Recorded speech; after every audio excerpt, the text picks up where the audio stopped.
You want to support Roland Martin Unfiltered? Be sure to join our Bring the Funk fan club. Every dollar that you give to us supports our daily digital show. There's only one daily digital show out here that keeps it black and keep it real. As Roland Martin Unfiltered. Support the Roland Martin Unfiltered daily digital show by going to RolandMartinUnfiltered.com. You can make this possible. Trump is a little bit upset at Never Trump Republicans. This Lincoln group who put out this devastating ad playing on the well-known Ronald Reagan ad, Morning in America. Many credit with putting him over the goal line. They have a different morning in America. Watch this. There's morning in America. Today, more than 60,000 Americans have died from a deadly virus Donald Trump ignored. With the economy in shambles, more than 26 million Americans are out of work, the worst economy in decades. Trump bailed out Wall Street, but not Main Street. This afternoon, millions of Americans will apply for unemployment, and with their savings run out, many are giving up hope. Millions worry that a loved one won't survive COVID-19. There's mourning in America, and under the leadership of Donald Trump, our country is weaker and sicker and poorer. And now, Americans are asking, if we have another 4 years like this, will there even be an America? Paid for by the Lincoln Project, which is responsible for the content of this advertising. Well, Scott, that ad ran in one market. Trump lost his mind, was tweeting, cussing them out, dogging them. Sounds like they hit their mark. A hit dog will holler, as my grandmother used to say, and the dog is Trump and he's hollering. But the best line in that, and it's undeniable, that America, what did the ad say?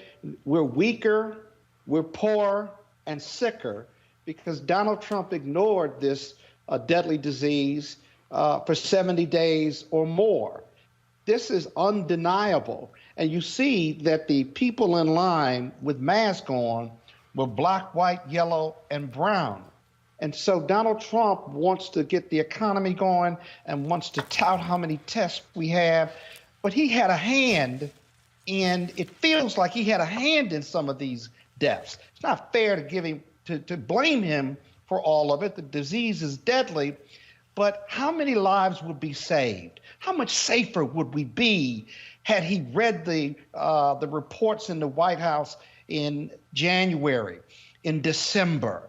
The testing and that chart that Kaylee put up, that's completely misleading. That's what you've done after the fact. Once the disease has dominated American lives and taken American lives and more than in the Vietnam, and that we have 1.2 million infections because we didn't act swiftly, that we ignored it for 70 days.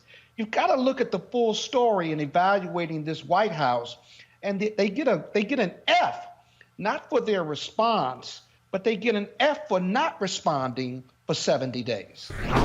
Every single night. We've got some of the top black experts. You're not going to see them on cable news or broadcast news because you swear black people aren't experts when it comes to this health crisis. That's why we have this show and why we do what we do every day on Roland Martin Unfiltered. Joining us right now is retired General Russell Honore, the nation's first black Surgeon General, Dr. Joycelyn Elders. John Hope Bryant, he is the founder of Operation Hope. Senator Kamala Harris of California, Dr. Cedrina Calder, retired General Lloyd Austin, Congresswoman Karen Bass, Commissioner Omari Hardick, Bureau President in Brooklyn, Eric Adams, Dr. Joseph Graves, America's Wealth Coach, Deborah Owens, Dr. Corey Abear, Patel Saul, Howard University student, Pastor Jamal Bryant, Dr. Christy McDowell, Benja Ajilore, senior economist at the Center for American Progress, Gilda Daniels, again, author of the book, The Crisis of Voter Suppression in America. 4 stars, General Kip Ward. Dr. Oliver Brooks is president of the National Medical Association, president of the American Medical Association, Dr. Patrice Harris. Joby Benjamin, Dr. Alexia Gaffney, infectious disease specialist, Dr. Georges Benjamin, executive director of the American Public Health Association, Malcolm Nance, family medicine physician, Dr. Jen Caudle, Dr. Tashaka Cunningham, a molecular biologist, Kat Stafford. She's a national race and ethnicity reporter for the Associated Press. Dr. Wayne A.I. Frederick, who is the president of Howard University, Congresswoman Yvette Clarke from the state of New York, William Spriggs, AFL-CIO economist, Andrea James, executive director of the National Council for Incarcerated and Formerly Incarcerated Women and Girls. All right, let's go to Capitol Hill. Congressman Gregory Meeks, Congresswoman Eddie British Johnson of Texas, Congresswoman Barbara Lee, Minnesota Senator Amy Klobuchar, mental health clinician Jamie Singletary, Prince George's County State's Attorney Aisha Brayboy, as well as Dylan Hayrie, ACLU Justice Division strategist. Dr. Cindy Duke, she is a virologist. Principal Steve Perry of Capitol Prep. Health and wellness specialist Dr. Yolandra Hancock. Desmond Meade, president of the Florida Rights Restoration Coalition. Cliff Albright, who is the co-founder of Black Voters Matter. Michael Harriet with The Root. Mina McWhorter, founder of Love by the Hand. Dr. Julianne Malvo, economist, president, Emerita Bennett College. Coroner Michael Fowler is the mayor of Atlanta. Keisha Lance Bottoms, mental health therapist Suzette Clark. Justin Gibney, attorney and political strategist, and Bishop Vincent Matthews Jr. Dr. Suzette McKinney, CEO and executive director of the Illinois Medical District. Dr. Leon McDougall, president-elect of the National Medical Association. Jana Bailey, mayor of Moss Point, Mississippi, Mario King. We're going to keep driving this thing to make sure our people are fully aware, safe, protected from coronavirus. You're getting the top medical experts, the top business experts, top political experts, top religious experts, because that's why we do what we do. Unapologetically and unfiltered. Ain't nobody else in the black media space doing what we do. Watch Roland Martin Unfiltered daily at 6 p.m. Eastern on YouTube, Facebook, or Periscope, or go to RolandMartinUnfiltered.com. Folks, in case you forgot, here's a look at what Donald Trump has been doing for the past 2 months. We have it totally under control.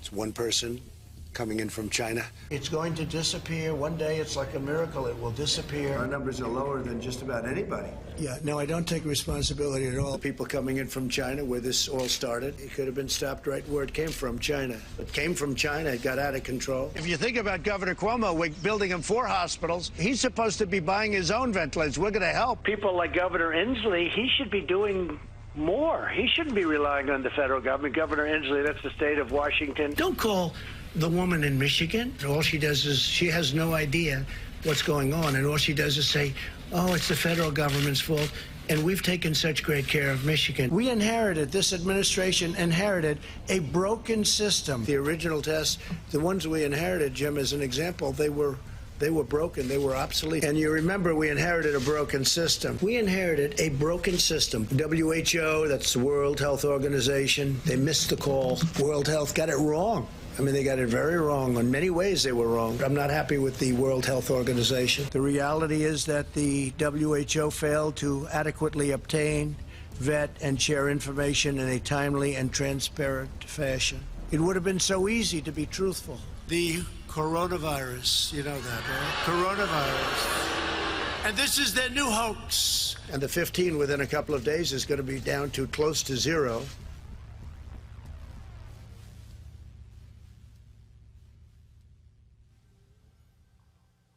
Well, we now know those deaths are a lot higher. Press Secretary, of course, did the usual BS from the White House podium. Listen to this. There were supposed to be 2.2 million deaths, and we're at a point where we're far lower than that, and it's thanks to the great work of the task force and to the leadership of President Trump. Well, whose idea was it initially to wind it down? Again, I'm not going further. The president has answered this 4 times today. John? I just have a question. There were supposed to be 2.2. Going to wind down the coronavirus task force. Then, of course, got lots of criticism. And Donald Trump say, "Oh no, I didn't realize the task force was so popular. So we're going to keep it going." And then, of course, when McEnany was hit over her previous comments with regards to what she said about coronavirus, then what they usually do in this White House, they want to pivot to the media. Watch this. Kayleigh, in a previous life, before you were press secretary, you worked for the campaign, and you made a comment, I believe, on Fox, in which you said President Trump will not allow the coronavirus to come to this country. Given what has happened since then, obviously, would you like to take that back? Well, first, let me note, I was asked a question on Fox Business about... So, again, this dancing that they're doing with these people, the dancing that they do is quite interesting, okay? How they play these games with words, how they play the world choice. Then, of course, McEnany comes back to her favorite one, how we're leading and testing. Good afternoon, everyone. I'd like to direct your attention to a very encouraging graph regarding test results. It'll be over my shoulder and hopefully on the screen for those of you watching on television. As this chart shows, the United States has to date completed 7.5 million coronavirus tests. It's an extraordinary number. And as you can see, the United States leads the world in testing. This graph is no accident. In fact, this graph is a testament to American innovation, including the work of the Trump administration. For example, the FDA has issued over 70 emergency use authorizations to expand testing capacity. To accelerate the development of therapeutics and vaccines, there are nearly 80 clinical trials ongoing. Oh, 7 million tests, Lauren. And then later she talked about, no, it's silly that we should talk about testing everybody. Right. The death total increased 3,000 overnight. Folks, right. we're gonna, by Monday, we're gonna exceed 80,000 people dead. But I love how all of a sudden they're trying to latch onto the initial model of it could be upwards of 2.2 million. Well, you know, it was 2.2 million, and we've only lost 70,000, so we've done a great job. Yeah, well, let me tell you, my prediction for this entire thing is that in 181 days, Joe Biden will be elected president. This is one of the worst disasters in American history. I mean, I don't need to say it again, but I guess I should just say it because we're in a Trump segment. This president is deeply incompetent. He is obviously very dangerous. This is the guy that 2 weeks ago told everybody to inject Lysol, into themselves. And his level of incompetence is so dangerous and so deadly, it was bound to catch up to us, and it has caught up to us. Because he could not read an intel report and wanted to talk about vaping, there are 74,000 Americans who are dead that should not be. He could have prepared for this. He didn't. As we know, he closed the office that deals with pandemics that Barack Obama, of course, funded and touted and obviously had operational, because he's stupid. And now he's going to ramp things down because he thinks he can PR his way out of this, which you can't, because there are 74,000 people who are dead and counting. So now what he's going to try to do is try to pretend this isn't happening and get back into some sort of campaign mode, because that's how stupid he is. That's how morally bankrupt he is. Joseph, Joseph, talk about moving the goalposts. The people at The Daily Show, they really did it best. Watch this. Do it. You would have had 1 million people, 1.5 million people, maybe 2 million people dead. But we're going towards 50 or 60,000 people. It looks like we'll be at about a 60,000 mark. 60. Maybe 65,000. 65,000 people. 70,000. 75, 80 or 90,000 people. 100,000. And I think we're going to beat that. If we could hold that down, as we're saying, to 100,000, so we have between 100 and 200,000, we all together have done a very good job. Wow, Joseph. Great job. I mean, look, I come from the position that two things can be true at the same time. That we can talk about the fact that they were to call it missed opportunities is probably an embarrassment to missed opportunities for us to try to take steps to quell this global pandemic, this global disaster. Like I said, all the talking points are out there that, if the World Health Organization hadn't done this, or, yes, the World Health Organization went from telling us that we could not have person-to-person transmission to us in witnessing probably the worst pandemic in close to 100 years. So, I think overall, I think we're having the right conversation, perhaps the wrong way. We could talk about the fact that maybe the president didn't tell people to inject Lysol, but he should have some level of awareness that as the leader of the free world, in a world where children will, swallow Tide Pods.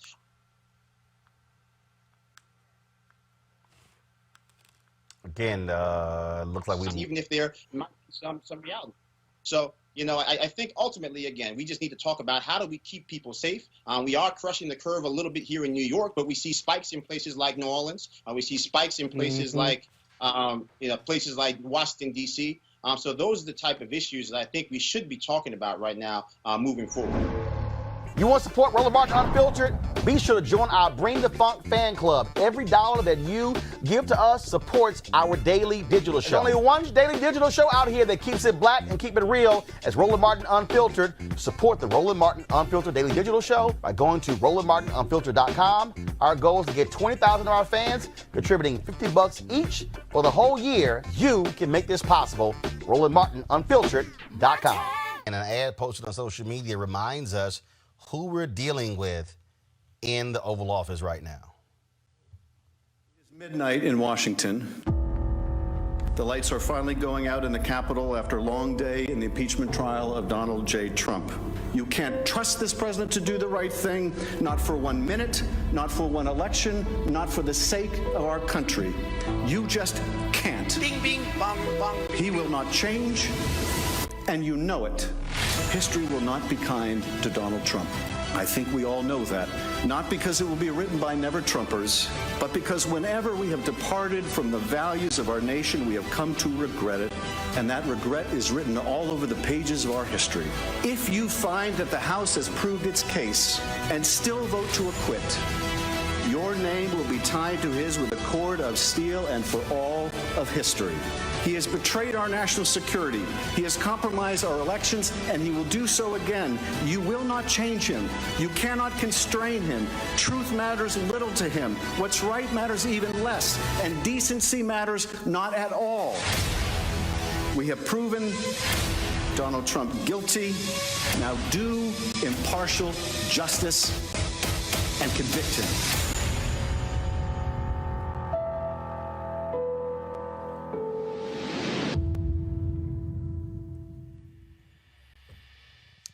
While we air that, well, Donald Trump is actually suing local TV stations for airing ads such as that because he doesn't want the people to actually see and know what he's actually done.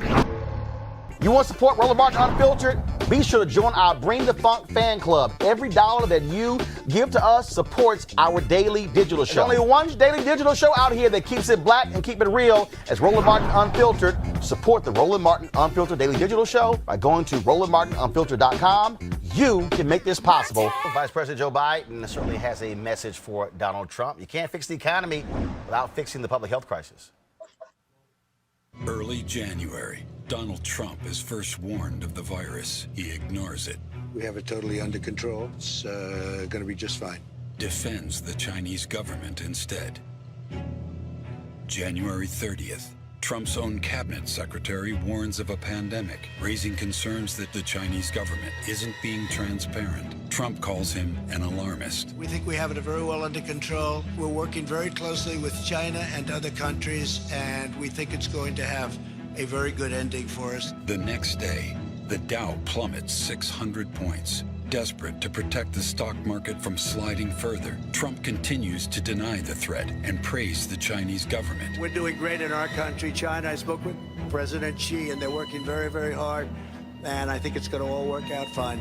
Looks like by April, in theory, when it gets a little warmer, it miraculously goes away. But global cases more than double. spreading to over 24 countries. February 25th, one of the CDC's top experts, Nancy Messonnier, speaks out, warning it could soon become a full-scale pandemic. Disruption to everyday life may be severe, and I told my children that while I didn't think that they were at risk right now, we as a family need to be preparing for significant disruption of our lives. Mr. Trump was, quote, furious as he watched the stock market crash after her comments. Trump didn't want to upset the markets. So for the last 5 days of February, the Trump administration took to the airwaves to deny the truth.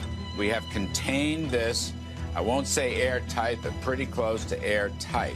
Thanks to the president and this team's aggressive containment efforts, this disease, as Dr. Shook said, is contained. February 27th, the market sees through the denials. The Dow continues to plunge, but Trump keeps up the false message. It will go away. Just stay calm. It will go away. I think we're going to get through it very well. April turns into May. The virus doesn't disappear. There is no miracle. The cases mount. The death toll grows. More than 33 million Americans lose their jobs to the pandemic. Unemployment reaches Great Depression-era levels. Donald Trump doesn't understand. We have an economic crisis because we have a public health crisis. And we have a public health crisis because he refused to act. Donald Trump didn't build a great economy. His failure to lead destroyed one. Wow, Amisha, bottom line is this here. You look at Trump's poll numbers, that ad directly correlates with what we're seeing in those numbers. This White House cannot act as if everything is all rosy.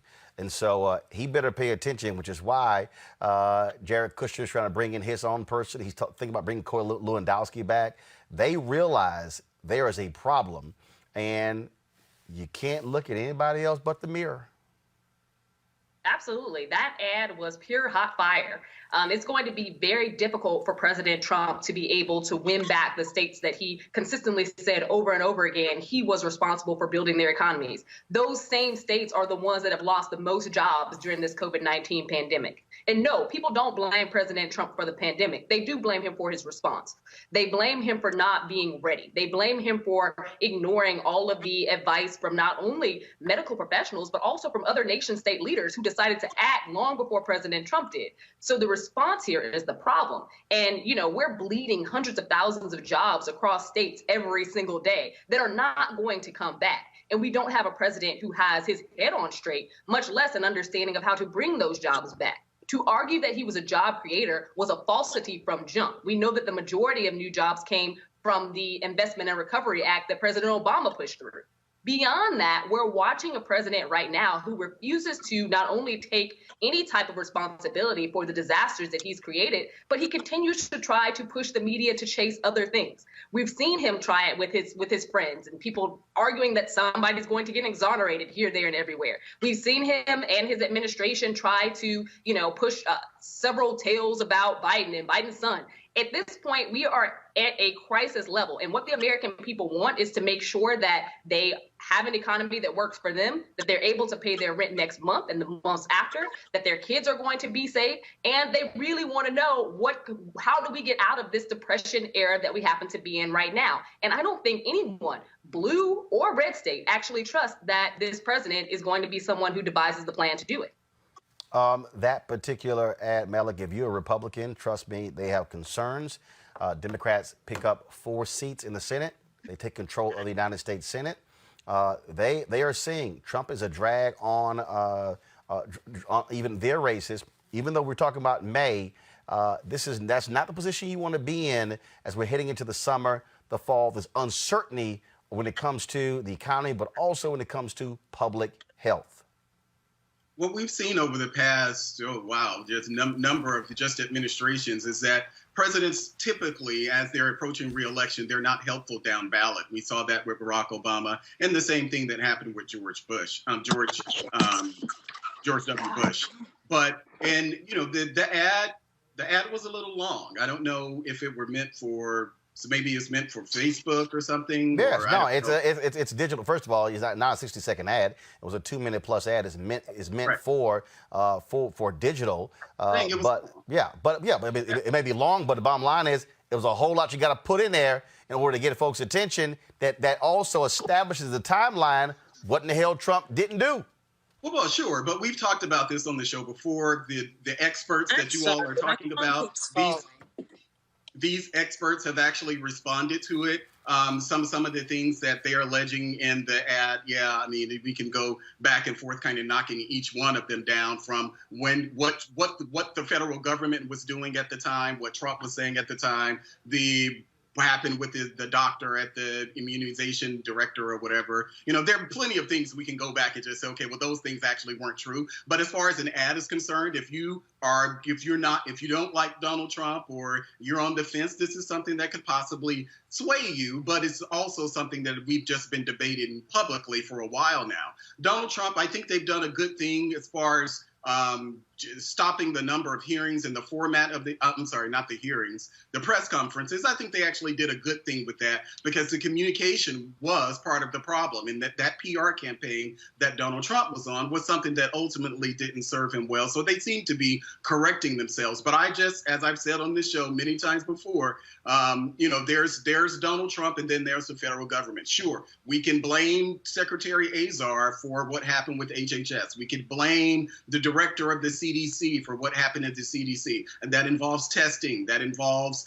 what we're talking about with contract tracing. That involves a whole host of things, even from equipment, the PPE equipment. All of that type of stuff we can actually talk about. And yes, Donald Trump, as the president of the United States, he's the boss. He's the ultimate one who's responsible for these things.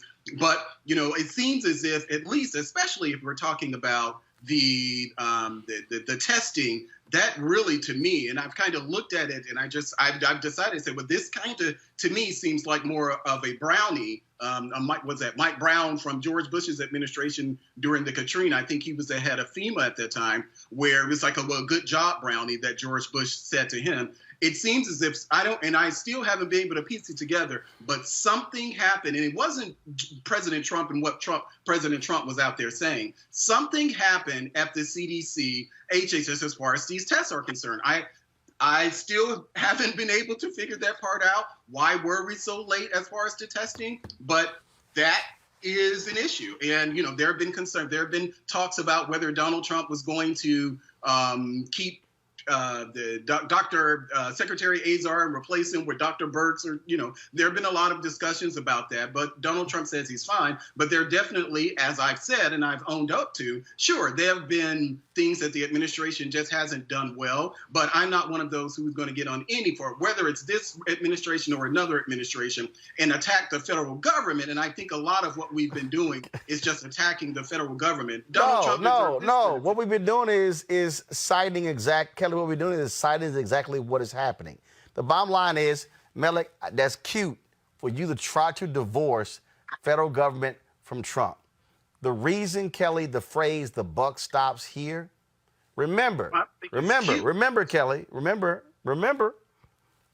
in the Republican National Convention that was in Cleveland, who stood up there and said, "Only I can fix this"?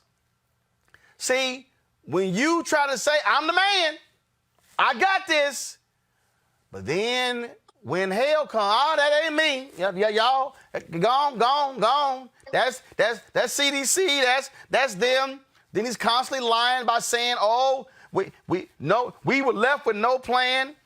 The Obama people left a 69-page plan. The Obama people, it was their test.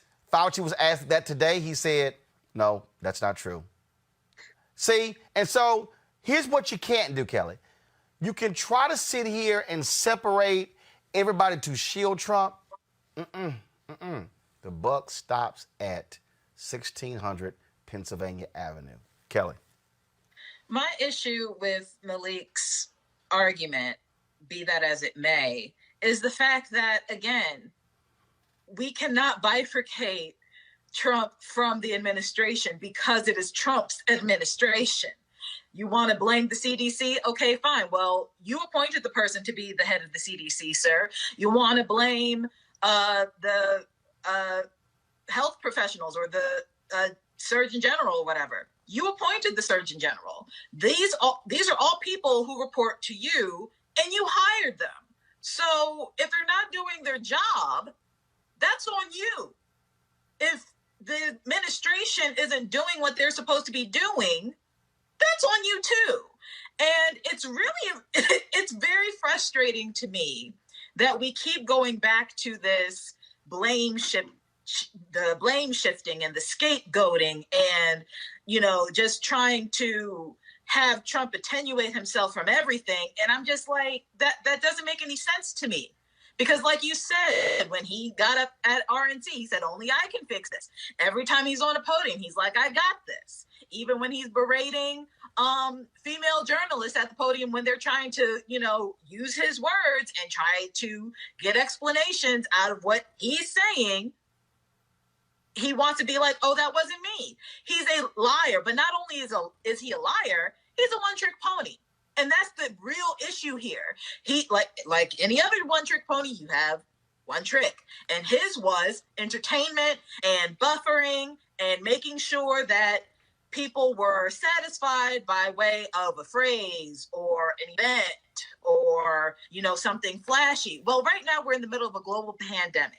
There's nothing flashy about over 80,000 people dead under your watch. There's nothing flashy at over 1 million people affected by something that you could have prevented back in January. There's nothing flashy about the fact that you really don't know anything, Mr. President. And yet here you are in a position when you're supposed to know and you don't, but you want to, act like you do and not garner the expertise of Dr. Fauci and others, and instead try to belittle them and berate them and undermine their authority and their expertise on something that they've been doing for over 30 years. Like with any president, you've only been in this for 4. Whether you're a bad president or not, you're supposed to defer to the experts. It's clear that he's not an expert, but narcissism says that he is. His mind says that he is. So he's going to keep doing this one-trick pony episode. And frankly, it's not going to work. It hasn't worked. And we're seeing beyond the veil of his facade. And that's really what's ticking him off. That's really what's ticking these Republicans off, because they thought that for 4 years, they would be able to have a one-trick pony in the office so they can get whatever they want undone. They weren't anticipating a global pandemic. Nobody was. But now they're stuck. Well, but at the end of the day, to your initial point, the administration is Trump's. You wanted this job, you got this job, do your job. Real simple. The buck stops with you. Every single night. We've got some of the top black experts. You're not going to see them on cable news or broadcast news because you swear black people aren't experts when it comes to this health crisis. That's why we have this show and why we do what we do every day on Roland Martin Unfiltered. Joining us right now is retired General Russell Honore, the nation's first black Surgeon General, Dr. Joycelyn Elders. John Hope Bryant, he's the founder of Operation Hope. Senator Kamala Harris of California, Dr. Sadrina Calder, retired General Lloyd Austin, Congresswoman Karen Bass, Commissioner Omari Hardy, Bureau President in Brooklyn, Eric Adams, Dr. Joseph Graves, America's Wealth Coach, Deborah Owens, Dr. Corey Abear, Patal Saul, Howard University student, Pastor Jamal Bryant, Dr. Christy McDowell, Benja Ajilore, senior economist at the Center for American Progress, Gilda Daniels, again, author of the book, The Crisis of Voter Suppression in America. 4 stars, General Kip Ward, Dr. Oliver Brooks is president of the National Medical Association, president of the American Medical Association, Dr. Patrice Harris, Joby Benjamin, Dr. Alexia Gaffney, infectious disease specialist, Dr. Georges Benjamin, executive director of the American Public Health Association, Malcolm Nance, family medicine physician, Dr. Jen Caudle, Dr. Tashaka Cunningham, a molecular biologist, Kat Stafford. She's a national race and ethnicity reporter for the Associated Press. Dr. Wayne A.I. Frederick, who is the president of Howard University, Congresswoman Yvette Clarke from the state of New York, William Spriggs, AFL-CIO economist, Andrea James, executive director of the National Council for Incarcerated and Formerly Incarcerated Women and Girls. All right, let's go to Capitol Hill. Congressman Gregory Meeks, Congresswoman Eddie Johnson of Texas, Congresswoman Barbara Lee, Minnesota Senator Klobuchar, mental health clinician Jamie Singletary, Prince George's County State's Attorney Aisha Brayboy, as well as Dylan Hayrie, ACLU Justice Division Strategist. Dr. Cindy Duke, she is a virologist. Principal Steve Perry of Capital Prep. Health and Wellness Specialist Dr. Yolandra Hancock. Desmond Meade, President of the Florida Rights Restoration Coalition. Cliff Albright, who is the co-founder of Black Voters Matter. Michael Harriot with the group. The Mina McWhorter, founder of Love by the Hand. Dr. Julian Malvo, economist, president, Emerita Bennett College. Coroner Michael Fowler is the mayor of Atlanta. Keisha Lance Bottoms, mental health therapist Suzette Clark. Justin Gibney, attorney and political strategist, and Bishop Vincent Matthews Jr. Dr. Suzette McKinney, CEO and executive director of the Illinois Medical District. Dr. Leon McDougall, president-elect of the National Medical Association. Jana Bailey, mayor of Moss Point, Mississippi. Mario King. We're going to keep driving this thing to make sure our people are fully aware, safe, protected from coronavirus. You getting the top medical experts, top business experts, top political experts, top religious experts, because that's why we do what we do. Unapologetically and unfiltered. Ain't nobody else in the black media space doing what we do.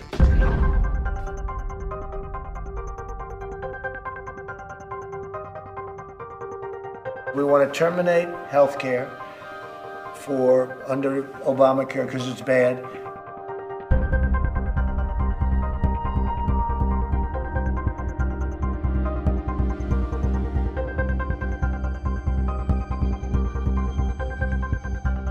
The House has already voted some 30 times to repeal or defund this law. I and many of my colleagues did as we promised and voted to repeal. We will and must repeal and replace Obamacare. The Centers for Disease Control estimate predicts the daily coronavirus death toll in the United States might hit 3,000 by early June.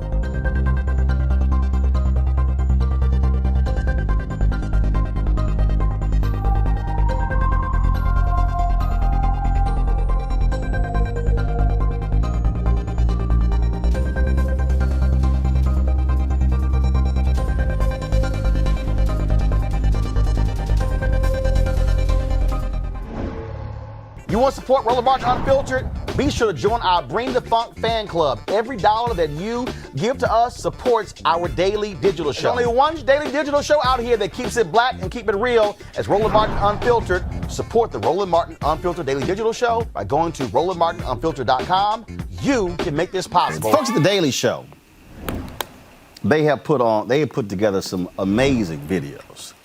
And so this is the video that they took comments that you hear on Fox News where they're always trashing Joe Biden or Barack Obama. And then they chose to apply it to Donald Trump. This, folks, is utterly delicious. He doesn't have command of the subject matter. And then I see the disinfectant where it knocks it out in a minute. He can't string a coherent sentence together. More than ever before, we've held our rate, the numbers, everything we've done. Stumbles all over his sentences, starts rattling off. They can do as they want. They can do what they have to do. They know what they have to do. We've already seen how his mental faculties are declining. But you know, they had a debate it was really a rough time in our country. He's just not articulate enough to be the leader of the free world. We want to win the war with as few, if you look at it, just deaths as possible. Day after day, it's embarrassing to watch him. We have, I call it the super duper missile. He lies with ease. Anybody that wants a test can get a test. Some of his appearances lately have been just downright disturbing. I happen to be taking it. Hydroxychloroquine? I'm taking it. Hydroxychloroquine. This type of agitated behavior is part of an increasing, disturbing pattern. Why don't you act in a little more positive? It's always trying to get you. My question to you is... Get you. You know you're a fake. Just a loudmouth. Maybe that's a question you should ask China. I feel bad for him. He's where a lot of us will be in late middle age, and it's sad. A what? Wow, fuck. Uh-oh. You know, he's old, he's creepy. The professionals did the models. I was never involved in a model, but at least this kind of a model. Just roll the tape, the creepy things that he's doing to people on camera. We've seen how creepy he is with women. I'll go backstage before a show. Yes. And everyone's getting dressed and ready. And I'm allowed to go in because I'm the owner of the pageant, and therefore I'm inspecting it. Is everyone okay? You know, they're standing there with no clothes. Is everybody okay? And you see these incredible looking women. She even noted his handsy history of touching people. I've said that if Ivanka weren't my daughter, perhaps I'd be dating her. He's very creepy. Can't make this up. And when you're a star, they let you do it. You can do anything. Whatever you want. Grab him by the pussy. That is a great video, Erica. Yeah, and kudos to the 53% and voter suppression for getting in someone who is all of those things in that montage video. I think that all of the things that we hear from out of right-wing media outlets, Fox News, is really just projection, right? They have a very specific audience that they cater to. It is an audience that despises and detests Black and brown people, especially Black and brown people that are in any position of leadership that do execute and show competence. And so I think that using their very own words against them is something that is definitely powerful and something that needs to be continually put into the forefront of people's mind as media continues to cover Trump and all of his ramblings ad nauseum, unfortunately. Oh, go right ahead, Reese. Yeah, actually, though, I have to shout out Sarah Cooper because I think that she does a genius job practically every day spoofing Trump with lip syncing or wordsmith, whatever, however you want to call it, his words. But it's incredibly disturbing that Trump just has completely lost it. And just the fact, going back to the earlier video that you showed, that he says he's taking hydrochloroquine.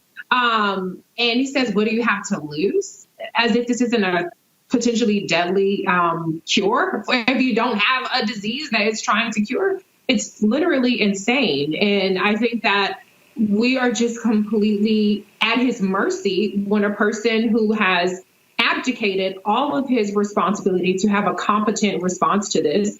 And unfortunately, the cruelty part of him is what's driving our policy. And it has very real consequences. As you said, Roland, we're over 90,000 deaths right now. The curve was supposed to be at 100,000 in August, and we're in May, and there is nothing that's being done to stop this from getting even worse. And that's what's really at stake here. Every single night. We've got some of the top Black experts. You're not going to see them on cable news or broadcast news because you swear Black people aren't experts when it comes to this health crisis.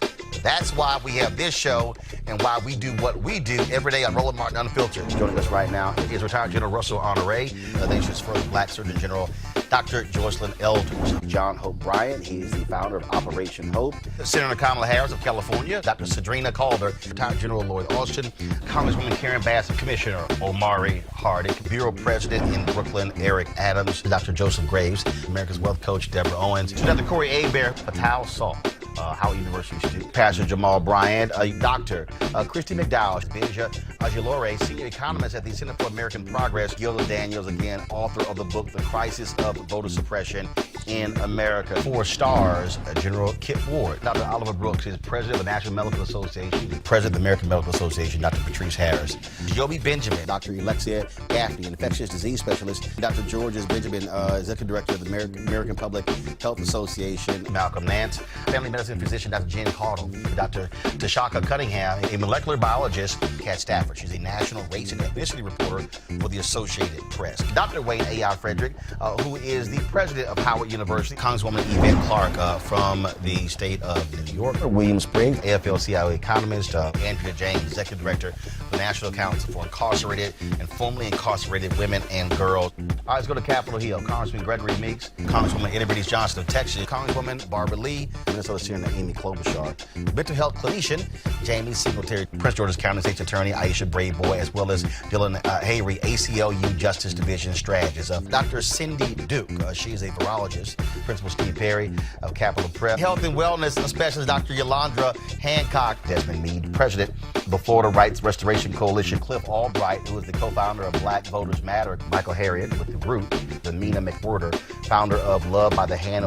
Dr. Julian Malvo, economist, president, Emerita Bennett College. Coroner Michael Fowler is the mayor of Atlanta. Keisha Lance Bottoms, mental health therapist Suzette Clark. Justin Gibney, attorney and political strategist, and Bishop Vincent Matthews Jr. Dr. Suzette McKinney, CEO and executive director of the Illinois Medical District. Dr. Leon McDougall, president-elect of the National Medical Association. Jana Bailey, mayor of Moss Point, Mississippi.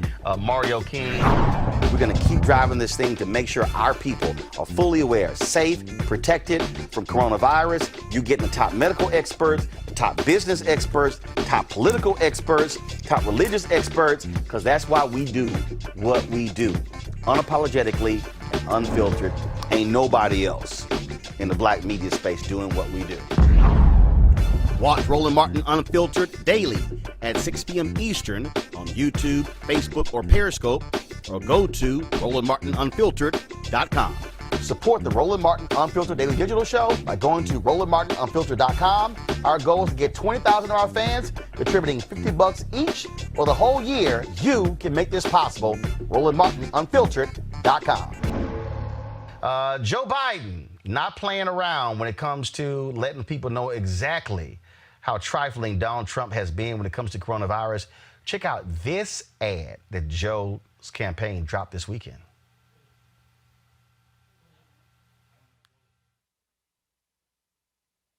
He failed to act. So now Trump and his allies are launching negative attacks against Joe Biden to hide the truth. Here are the facts. Joe Biden warned the nation in January that Trump had left us unprepared for a pandemic. Then, Biden told Trump he should insist on having American health experts on the ground in China. I would be on the phone with China and making it clear, we are going to need to be in your country. You have to be open. You have to be clear. We have to know what's going on. But Trump rolled over for the Chinese. He took their word for it. The president tweeted, China has been working very hard to contain the coronavirus. The United States greatly appreciates their efforts and transparency. China, I spoke with President Xi, and they're working very, very hard, and I think it's going to all work out fine. Trump praised the Chinese 15 times in January and February as the coronavirus spread across the world. It's a tough situation. I think they're doing a very good job. Are you concerned about its potential impact on the global economy? I think that China will do a very good job. Trump never got a CDC team on the ground in China. And the travel ban he brags about? Trump let in 40,000 travelers from China into America after he signed it. Not exactly airtight. Look around. 22 million Americans are out of work, and we have more officially reported cases and deaths than any other country. Donald Trump left this country unprepared and unprotected for the worst public health and economic crisis in our lifetime. And now we're paying the price. All the negative ads in the world can't change the truth. Nearly 10,000 more Americans will die. 90,000 deaths and growing. Millions more will file for unemployment. Small businesses are dying. We're not testing enough. It's still spreading. Here's what else is coming this week. He will lie to you over and over. He will tweet instead of lead. He will blame others for his failures. Welcome to this week, and the next week, and the next, and the next, until you do something about it. The Lincoln Project is responsible for the content of this advertising. Folks, today on Capitol Hill, there was testimony. Rick Bright testified regarding the folks not being prepared for this coronavirus and national testing. We're going to play some of that in just a second. Right now, though, I want to be joined by Dr. Georges Benjamin, Executive Director of the American Public Health Association. Dr. Benjamin, real quick here. Bottom line is this here. I'm good. I got time for you. These people are nuts, okay? General Russell Honore said, you cannot have a 50-state strategy.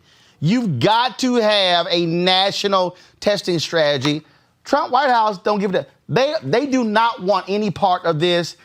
Governors, it's all on you. Yeah, it doesn't make any sense. You got to have a national strategy. You got to actually have a plan, and you got to stop winging it. And these folks are just winging it each and every day, and that's a problem. And it's gonna cost lives. The thing is, what I don't understand is how I just would operate real quick.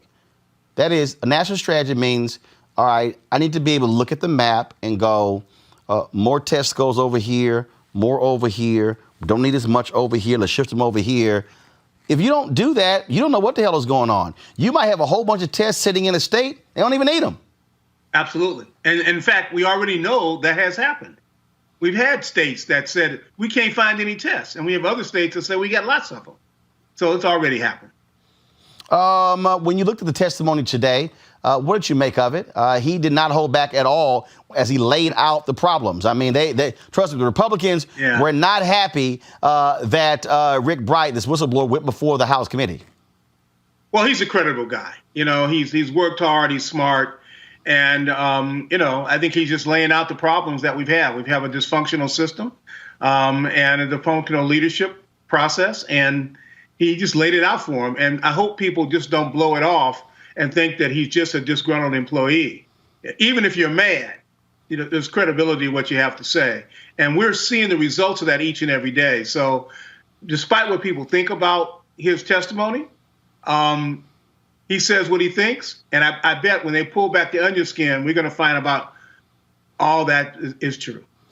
One of the things that also I think is critically important, still, people who are impacted. Michael Harriet with the Root had this amazing story today about how these black women in this place in town in West Virginia were getting no assistance, and they pretty much figured it out on their own.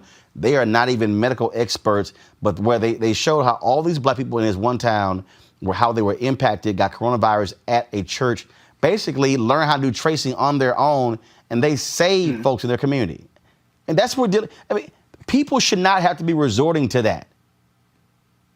No. I mean, you know, the understanding is out there. Look, we've been doing contact tracing since the early 19th century. So we understand this. There's no reason for people to have to reinvent the wheel and learn it on their own. And we need to get more of them. And look, if you want to get people back to work, we know that we need at least 100,000 contact tracers. So those are good jobs. So I don't know what they're doing. It is confusing to all of us what they're doing, and so you know we're gonna stay on top of this, keep pushing, keep prodding. Please share. What should black organizations? What should black churches? What should we be doing since we're being left out here on our own by this clueless administration? Well, I think the first thing you ought to do is band together and talk about what you can do to make sure you're all safe. I think you ought to be following the guidance that we already have, which is covering up your nose and mouth when you cough and sneeze, washing your hands, wearing a mask when you're out, but safely, because we know about this issue of masking while black. And as we begin to move back into work, do it very, very carefully, very, very, very carefully. And that means that when you go back to work or school, we need to practice physical distancing from one another. We need to make sure that we protect one another and be respectful of one another, whether we're in the grocery store or we're on the bus, because too many of us are public facing in our jobs. And we've already seen, like everything else, this disease kills more people of color at a faster rate than it does with everybody else. Indeed. Dr. Benjamin, we appreciate it. We're going to keep pushing this. And at the end of the day, we got to keep focusing on us, because if we don't focus on us, clearly nobody else will. Oh, absolutely. And I know the NAACP is looking at this very carefully.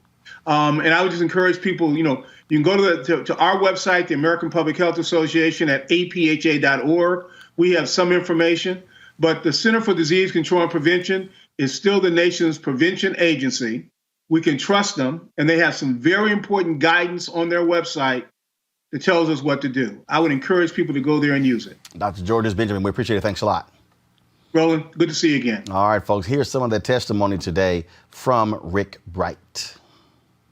That's a very difficult question to answer. I know that there are companies and academic labs working very hard.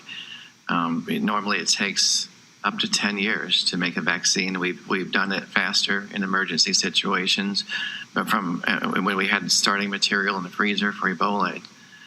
But for a novel virus, it's actually haven't been done yet that quickly. So a lot of optimism is swirling around a 12 to 18 month time frame. If everything goes perfectly, we've never seen everything go perfectly. My concern is if we rush too quickly and consider cutting out critical steps, we may not have a full assessment of the safety of that vaccine. So it's still going to take some time. I still think 12 to 18 months is an aggressive schedule, and I think it's going to take longer than that to do so. 12 to 18 months from now, or 12 to 18 months from when this all started at the beginning of the year? It would be 12 to 18 months from when the particular manufacturers first received the material or information that they needed to start developing that vaccine. It's critical to note when we say 12 to 18 months, that doesn't mean for an FDA-approved vaccine. That means to have sufficient data and information on the safety and immunogenicity, if not efficacy, to be able to use on an emergency basis. And that is the consideration that we have in mind when we talk about an accelerated timeline. Thank you. Lord, Erica, and Republicans are not happy. Republicans are not happy. He testified. I'm so glad that he did, because this is another person that we see that was assigned to that was inside of a federal agency, that because he did not do the things and say what Trump felt like he needed to say, that he was in effect pushed out. And just so that the viewing audience knows, as he talks about, the first number that he talked about was 10 years, the 12 to 18 month period. That's not even FDA approved for the vaccine. That just as recently as today, Dr. Joseph Fair, who works for NBC as a contributor, was hospitalized with COVID. And he says that he believes the way that he contracted COVID, he was on a plane. He said that there was not real social distancing, that he traveled to New Orleans very recently, and that the plane was packed, that the guidance about the middle aisle being taken out, that was not followed, and that he believes that he contracted COVID through his eyes. His eyes weren't protected. Again, people need to understand that this is a novel virus, and that as Dr. Bright shared in his testimony, and other folks that you've had on this platform and in writings have talked about, it is going to take real significant time. We're talking about experts who have battled Ebola in foreign countries, who do have expertise in this area. And so though Republicans don't like it, it is good for the audience. It is good for the body politic to understand this, because the negligence of this particular regime has now led to 85,000 deaths, which makes the USA leading in deaths from the coronavirus today. Reese. Yeah, I mean, listening to Dr. Bright's testimony was alarming. I mean, he really basically kind of said that we're screwed, and that Donald Trump and his administration has completely abdicated their responsibility to have a competent response. And what they're banking on, and I'm editorializing here, this isn't what Dr. Bright said, but what they're banking on is that people are going to be more concerned about getting to the bars. We saw the bar in Houston that was packed. I've seen it at least on social media and other places, than they are about the very, very very quickly rising death toll. I think people still haven't it hasn't set into them that this virus is not any less dangerous than it was when this whole stay-at-home push started. It's not any less dangerous. It's not any less infectious. It's not any less deadly. We've made no advancements whatsoever in the treatment. We're not any closer to the vaccine. And I even saw a survey saying 25% or more people won't even take a vaccine once it's available. This is something that's going to fundamentally shift our way of life. And people are still going about it like business as normal. And that's where the Republicans are unfortunately winning the messaging war on it, because people would rather believe a fairy tale than believe that they're going to have to radically adjust the way that they go about their daily life. Greg. Roland, this is a critical point you're raising now. The country, of course, is aware of Dr. Bright's testimony today. The Republicans ran out of questioners. Every Republican questioner sounded like the complete idiot they are, defending themselves by attacking everybody from Barack Obama to imaginary creatures or whatever else they could come up with. So it's a critical point for that point, of course. And as we heard Erica walk through it, and then Reese, this the importance of dealing with the fact that the federal political apparatus simply doesn't exist. In this venue, as we tie that to the story that you evoked, our brother Mike Harriet over at the Root, when he started talking about Ramelia Hodges and the other three sisters who kind of came together in West Virginia to stand in the face of this, you've now grasped something that our people need to pay strict attention to, this question of contact tracing. And so when these sisters in West Virginia, Hodges, Danielle Walker, who's a delegate in the House of Delegates of West Virginia, Tiffany Samuels and Terry Berkeley got together, they forced the hand of Joe Manchin, the senator in West Virginia, of course, who then offers resources to get people tested. But then West Virginia stopped gathering data by race because now it's going to be an embarrassment. They had already shut down one of the only hospitals in the area that would serve Black people in that area of the state. But I'm raising this for this very specific reason. We're here in the D.C. area. I'm on something called the Black Coalition Against COVID. A bunch of D.C. folks are getting together trying to help our people understand that contact tracing is coming. You got to let people know who you've been in contact with. Those people they're not going to share the information with other people. Our people have right reason to be paranoid about the government and ask you questions about where you've been. But at this juncture, the federal government is broken. The state governments are battling back. We saw what happened in Wisconsin today, for example, where the Supreme Court overruled the governor in another show of naked partisanship, including that judge who lost his election last month. And they say, open up the state. That's going to put you at risk, Black people. So I was on a call yesterday with educators from around the country, Miami, Milwaukee, other places, Baltimore, and they were saying that our people are facing sickness and death, as we know, in an unprecedented manner. But this contact tracing issue is real. And so when you see what happened in West Virginia, even as Dr. Bright is saying this thing is going to get worse, and Donald Trump continues to turn his head to try to have campaign rallies like at this factory today when he's over there playing around with testing equipment, our people need to understand that it doesn't take money to ask questions. So the churches, the Masonic organizations, as you always say, the fraternities and sororities, it's time for us now to get real about identifying who is sick, getting them resources, helping sequester them if we can, because until we put pressure on people to get more resources, we are going to be the ones that die. And contact tracing, this issue you're raising today, contact tracing is something we should be talking about every day.